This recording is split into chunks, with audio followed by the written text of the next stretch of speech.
Bonsoir à tous et à tous, ravi de vous retrouver sur 8 Mont-Blanc. Nous sommes le lundi 3 novembre 2025.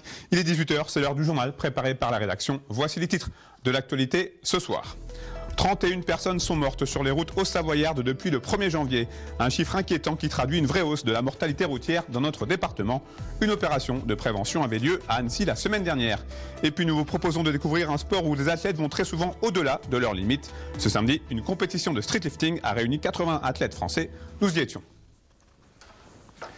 On débute donc ce journal avec des chiffres inquiétants. Depuis le début de l'année, 31 personnes ont perdu la vie sur les routes haut-savoyardes. Ce bilan est en hausse par rapport à l'année dernière. Dans le détail, on déplore une augmentation de 19% des accidents corporels. Le taux de blessés est lui aussi en hausse de 18%. Et face à cette tendance, une opération de sécurité routière était organisée à Annecy il y a quelques jours pour rappeler les règles de prudence, mais aussi pour contrôler les comportements à risque. Reportage sur place de Chloé Lemer. Le petit embout, vous le mettez dans la bouche. Là, vous voyez une couleur rose. Ce soir-là, ils étaient plusieurs automobilistes à être contrôlés. Une opération spéciale menée au bord du lac d'Annecy à la nuit tombée. En cause, une accidentalité trop élevée dans le département haut-savoyard. On déplore malheureusement 31 tués au 30 septembre 2025 et surtout un nombre d'accidents qui est beaucoup plus important que celui que l'on a constaté en 2024. Pour vous donner deux chiffres, au 30 septembre 2025, c'est 485 accidents contre 407 accidents en 2024.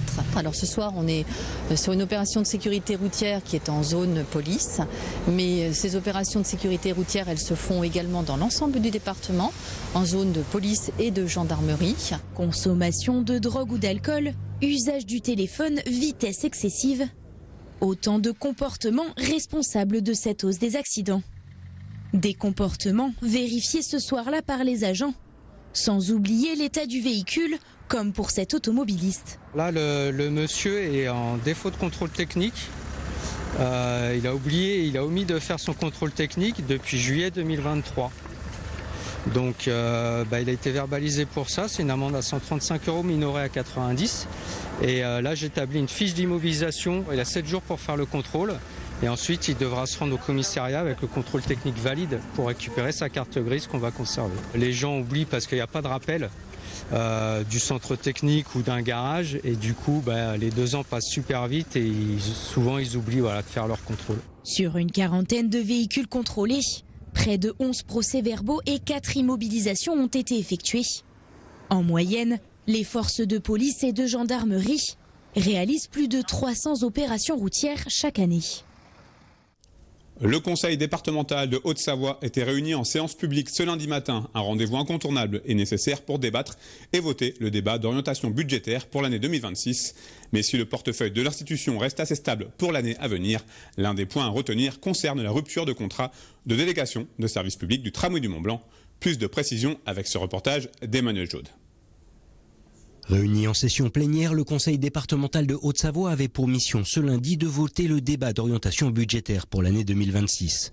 Ayant destiné plus de 346 millions d'euros à l'investissement cette année, concrétisant une légère hausse par rapport à 2024, la Haute-Savoie compte bien assurer sa situation financière à long terme, malgré la progression de frais de fonctionnement et le coût des nombreux plans mis en place depuis le début du mandat. On est entre 20 et 30 millions de progression, mais c'est souvent aussi les fonctionnements dus à règlement des salaires, faut bien le voir.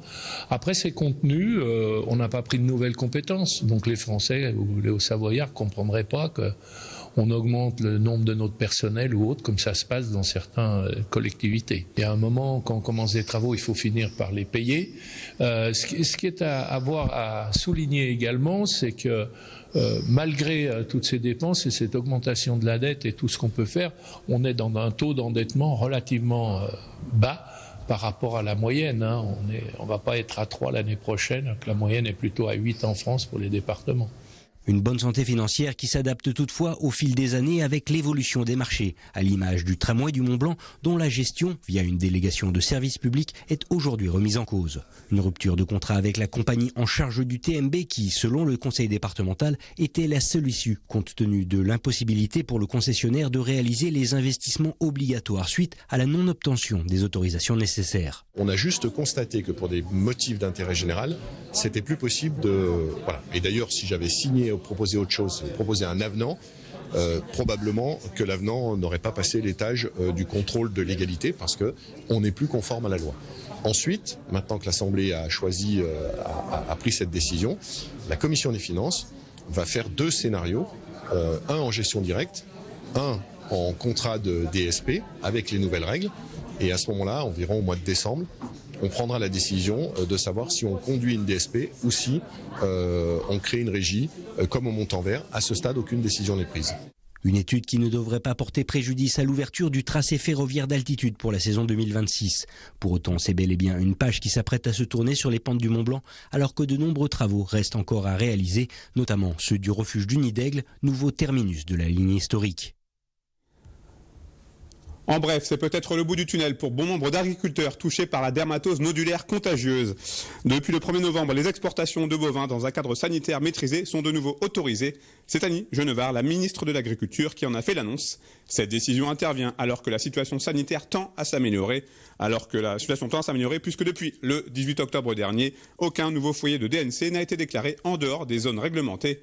Annie Genevard rappelle néanmoins que la rigueur de chacun reste indispensable pour empêcher la dissémination de la DNC sur le territoire.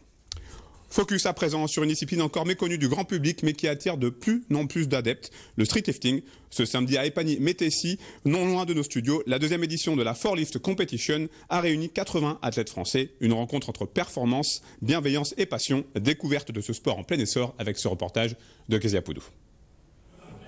L'atmosphère est électrique dans cette salle de sport située à Épagny-Métessy. Les barres se soulèvent, les muscles tremblent. Bienvenue dans l'univers du streetlifting. Un événement qui rassemble énormément d'amateurs, professionnels et semi-pro entre guillemets de streetlifting. Il n'y avait pas grand chose sur le territoire national et on voulait faire des compétitions et que c'était désagréable de monter tout le temps à Paris ou de descendre à Montpellier pour aller faire des compétitions, donc on s'est dit autant faire les nôtres. Mélange entre musculation et street workout, la discipline repose sur 4 mouvements. Une pratique exigeante où la force pure rencontre la précision technique. Et ce samedi, un athlète s'est particulièrement distingué, terminant premier des moins de 73 kg avec 32,5 kg au muscle-up, 85 kg aux tractions et 142,5 kg au dips. Là, la fatigue s'est accumulée avec les autres mouvements. Mais j'ai quand même réussi à décrocher un squat à 220 kg, donc ce qui est un record personnel en compétition. Et au total, ça me fait 480 kg de total, ce qui est très bien. C'est ce que je visais à peu près en préparation. Parmi les autres performances marquantes de ce samedi, celle de la championne locale victorieuse chez les moins de 57 kg. J'adore les compétitions, c'est des sensations que tu n'as nulle part ailleurs, c'est incroyable et en plus de ça, ça développe ta discipline, ça développe ta motivation. En fait, il y a tellement de points positifs dans ce sport et puis tu fais des rencontres exceptionnelles. On est vraiment un petit... On se connaît un peu tous dans le milieu, donc c'est vraiment bien. Ici, les athlètes locaux profitent de cette chance de se mesurer au meilleur à domicile. Une compétition qui, en seulement 2 éditions, se positionne déjà comme une référence de la discipline. Ça permet de faire évoluer la discipline, de faire connaître. Moi, je suis content parce que c'est à côté de chez moi, donc c'est un avantage aussi. Et puis le fait que 4Lift aussi se développe dans d'autres villes, c'est vraiment bien. Derrière les charges et l'attention de la compétition, c'est une véritable communauté qui se révèle. Des athlètes qui s'encouragent, se soutiennent et partagent la même passion de l'effort. On se connaît tous, on s'entraide tous. Par exemple, dans ma catégorie, on est concurrentes en soi, mais on va se pousser les unes vers les autres. On ne va pas se descendre ou se cracher dessus. Et c'est ça qui fait la force dans notre sport, je pense. Parmi les spectateurs, un athlète international venu accompagner ses protégés et observer de près une compétition qui témoigne de l'essor du streetlifting. J'étais champion de France et avec le meilleur total mondial en 2021 avec 432 en 73 et que là le premier fait 455 il me semble sur une compétition régionale. On voit que le niveau monte et du coup c'est tant mieux pour le sport tout simplement. La discipline trace peu à peu sa voie entre rigueur et passion. Un sport encore jeune mais qui s'ancre de plus en plus sur le territoire. Mais toujours en sport, un mot de football avant de se quitter. Le FC Annecy recevait Boulogne, un des 3 promus cette saison, ce vendredi pour la 13e journée de Ligue 2. Après une très belle entame de jeu symbolisée par l'ouverture du score de Josué Tiendré Beogo, qui inscrit son 3e but en championnat dès la 6e minute. Malheureusement, les joueurs de Laurent Guyot vont se faire rattraper en seconde période avec un but signé Corentin Fatou à la 67e minute. Score final, 1 but partout. Avant de se déplacer à Montpellier vendredi, le FCA est ce soir 10e du classement de Ligue 2 avec 16 points. C'est la fin de cette édition. Merci à vous pour votre fidélité à l'information sur 8 Mont-Blanc. Merci à toute l'équipe pour son aide. Tout de suite, les nouvelles du temps avec les météos de Thierry Paulme. Passez une très belle soirée. Retour de l'information sur 8 Mont-Blanc ce mardi à 18 h.